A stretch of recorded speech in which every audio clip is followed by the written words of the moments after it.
Hello, everybody. Welcome to Scott's World News and Sports.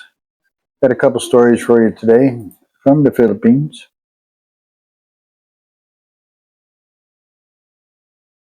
American facing child exploitation allegations. Korean fraudster nabbed by BI-FSU. First story is BI lauds strengthen monitoring of backdoor routes and human trafficking. The Bureau of Immigration commended the vigilance of local government units, LGUs, and law enforcement agencies in strengthening the monitoring of irregular migration routes, commonly known as backdoor channels. VA Commissioner Joel Anthony Viedo cited the recent rescue of 14 trafficking victims in Rizal, Palawan that also led to the arrest of 4 suspects, as well as the interception of 22 would-be victims in Bagnao, Tawi-Tawi. Both operations were carried out by the police and local anti-trafficking councils.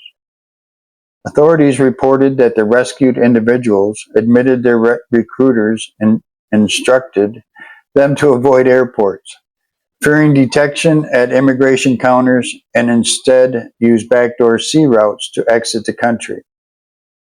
We congratulate our partners in the local police and LGUS for their vigilance and quick response, said Viedo. The rescue of 14 in Palawan and 22 in Tawi-Tawi shows how decisive action at the community level serves as the first line of defense against human trafficking. Viedo stressed that while the BI is not directly involved in the monitoring of these routes, it fully supports these local initiatives as part of the broader national campaign led by the Interagency Council Against Trafficking.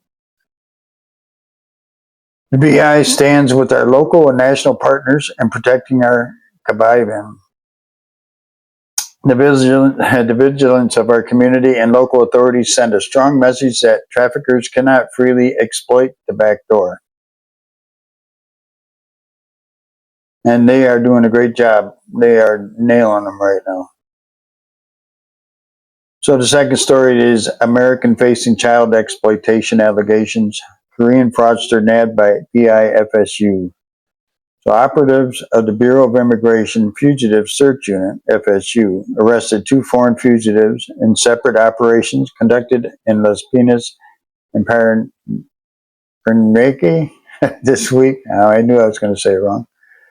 The arrests, carried out in coordination with local and international law enforcement agencies, are in line with President Ferdinand Marcos Jr.'s directive to strengthen border security and ensure that the Philippines does not become a safe haven for international criminals.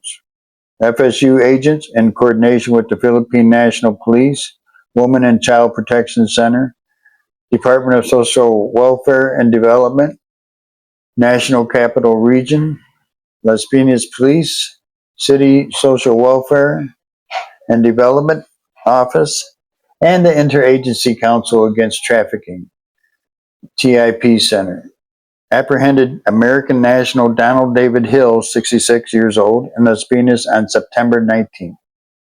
Hill was referred to the Bureau after the CSWD reported multiple incidents involving him, including possession of a concealed weapon, refusal to comply with shelter rules, and allegedly taking inappropriate photos of minors. Initial checks revealed that Hill arrived in the country in 2007 and never secured any visa extensions, making him an overstaying alien. In a separate operation on September 20th, FSU agents, in coordination with the Criminal Investigation and Detection Group, NCR, and South Korean authorities, arrested Kim Mira, M-I-R-I, 41 years old, a Korean national. Kim is the subject of an Interpol red notice for large-scale financial fraud and money laundering in Korea. She allegedly managed an investment scam operation that collected more than KRW 1 billion since 2020. BI records also show that she has been on the Bureau's blacklist since June 2022 for being a fugitive from justice. Both now face deportation cases filed by the BI against them. BI Commissioner Joel Anthony Viedo commended the successful operation, stressing the agency's resolve in its campaign against foreign fugitives. We will not allow international criminals to exploit our country and its people. The BI will continue working with our law enforcement and foreign counterparts to ensure that those hiding from justice are caught and deported, he said. So there you have it. That was worth the way I was reading it was a KRW as a Korean won.